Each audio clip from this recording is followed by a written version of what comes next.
రాష్ట్రంలో 3 రోజుల పాటు వర్షాలు పడతాయన్నారు హైదరాబాద్ వాతావరణ శాఖ అధికారులు. పలు జిల్లాల్లో తేలికపాటి నుంచి మోస్తరు వర్షాలు పడే అవకాశం ఉందన్నారు. ఉరుములు మెరుపులతో భారీ ఈదురుగాలులు వీచే ఛాన్స్ ఉందన్నారు వెదర్ ఆఫీసర్స్.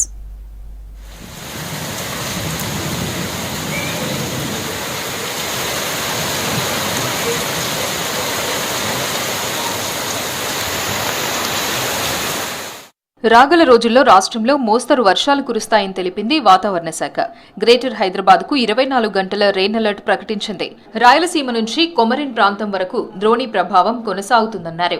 రాష్ట్రంలో 3 రోజుల పాటు తేలికపాటి వర్షాలు కురుస్తాయని తెలిపారు వాతావరణ శాఖ అధికారి శ్రావణి. ఈ ద్రోణితో పాటుగా మనకి జార్ఖండ్ మీదుగా కూడా ఉపరితల ఆవర్తనం కొనసాగుతుండడం వల్ల ఈ రెండింటి ప్రభావం వల్ల కొద్దిగా సెంట్రల్ తెలంగాణ మరియు దక్షిణ తెలంగాణ జిల్లాల్లో అక్కడక్కడ మోస్తరు వర్షాలు కురిసే అవకాశం ఉంది. మిగతా రాష్ట్రం మొత్తం మీదుగా తేలికపాటి జల్లులు కూడా కొన్ని చోట్ల కురిసే అవకాశం అయితే కనిపిస్తుంది. రేపటి నుంచి చూసుకున్నట్లయితే కొద్దిగా రాష్ట్రం మొత్తం మీదుగా మోస్తరు వర్షపాతం అనేది అక్కడక్కడ కురిసే అవకాశం అయితే కనిపిస్తుంది అనమాట. దక్షిణ తెలంగాణ జిల్లాల మీద దీని ప్రభావం ఎక్కువగా ఉంటుంది. అంటే వనపర్తి కానీ, నాగర్ కర్నూలు కానీ, మహబూబ్ నగర్ కానీ, అలాగే రంగారెడ్డి, సంగారెడ్డి, వికారాబాద్, అదేవిధంగా హైదరాబాద్, మల్కాజ్గిరి, యాదాద్రి భువనగిరిల మీద ఈ ప్రభావం ఎక్కువగా ఉంటుంది. పలు జిల్లాల్లో తేలికపాటి నుంచి మోస్తరు వర్షాలు పడతాయన్నారు వాతావరణ శాఖ అధికారులు. కామారెడ్డి, మహబూబ్ నగర్, నిజామాబాద్, రాజన్న సిరిసిల్ల, రంగారెడ్డి, సంగారెడ్డి, సిద్దిపేట, వికారాబాద్, హైదరాబాద్, మేడ్చల్, మల్కాజ్గిరి జిల్లాలో తేలికపాటి నుంచి మోస్తరు వర్షాలు పడే అవకాశం ఉందన్నారు. ఉరుములు మెరుపులతో వర్షాలు పడొచ్చని తెలిపారు. గంటకు 30 నుంచి 40 కిలోమీటర్ల వేగంతో ఈదురుగాలులు వీచే ఛాన్స్ ఉందన్నారు.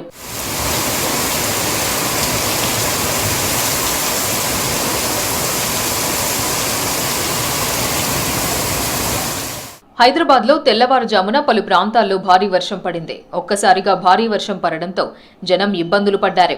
రోడ్లపై భారీగా వరద నీరు నిలవడంతో వాహనదారులు ఇబ్బందులు ఎదుర్కొన్నారు.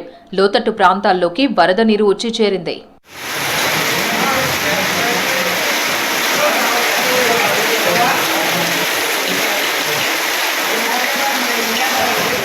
ఉదయం కూకట్పల్లి, ఎర్రగడ్డ, పంజాగుట్ట, యూసఫ్గూడ, జూబ్లీహిల్స్, బంజారాహిల్స్, మాదాపూర్, అమీర్పేట్, సికింద్రాబాద్, పారడైజ్, బేగంపేట్, బోయినపల్లి ప్రాంతాల్లో భారీ వర్షం పడింది. హయత్ నగర్, పెద్ద అంబర్పేట్, అబ్దుల్లాపూర్మెట్ ప్రాంతాల్లో వర్షం పడింది. సిటీలోని ప్రధాన రూట్లతో పాటు జాతీయ రహదారిపై నీళ్లు నిలవడంతో వాహనదారులు ఇబ్బందులు పడ్డారు. ఉదయం కాలేజీలు, ఆఫీసులకు వెళ్లే వాళ్లు ఇబ్బందులు ఎదుర్కొన్నారు.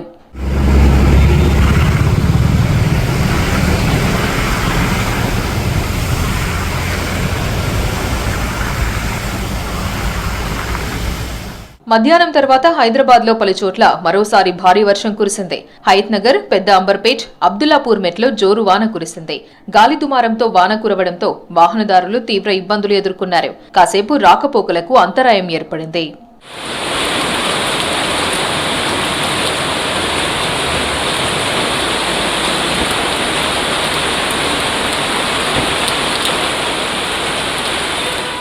వరుస వర్షాలతో బల్దియా కీలక నిర్ణయం తీసుకుంది. గ్రేటర్ హైదరాబాద్ పరిధిలో సెల్లార్ల నిర్మాణానికి బ్రేక్ వేసింది. వర్షాకాలంలో ఇబ్బందులు రాకుండా ఉండేందుకు ఈ నిర్ణయం తీసుకున్నట్టు తెలిపారు అధికారులు. ఇప్పటికే నిర్మాణ దశలో ఉన్న సెల్లార్లను త్వరితగతిన పూర్తి చేయాలని ఆదేశాలు జారీ చేశారు అధికారులు. 6 జోన్ల పరిధిలో 167 సెల్లార్లను గుర్తించారు టౌన్ ప్లానింగ్ అధికారులు.